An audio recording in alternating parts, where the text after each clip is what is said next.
Magandang araw mga kagabay. Ngayon po March 18, 2025, araw po ng Martes. Pinapaalala po sa atin ng Panginoon na huwag tayong maging pakitang tao lalong-lalo na sa paggawa ng mabuti.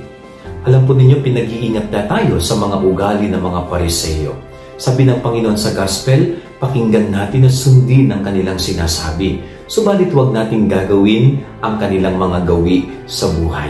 Magaling silang magturo ng mabuti, pero hindi nila kayang i-apply sa kanilang sarili. Doon po tayo pinag-iingat ng Panginoon. Kaya sa ating buhay bilang mga tao, hindi natin kailangang magpanggap. Hindi natin kailangang magkunwari. Okay? Pag mabuti ang isang tao, naturally, lalabas ang kanyang kabutihan yan. Pero pag masama ang tao, lalabas kung ano ang totoo. Kaya ang payo sa atin ng Panginoong Hesus, huwag maging mapagkunwari. Huwag nating linlangan ng ibang tao. Kung nalilinlang natin ang ating kapwa sa ating pagbabalik, sa ating pagiging mapagimbabaw, ang Diyos hindi po natin malilinlang. Alam ng Diyos kung sino tayo, alam ng Diyos kung ano ang ating intensyon.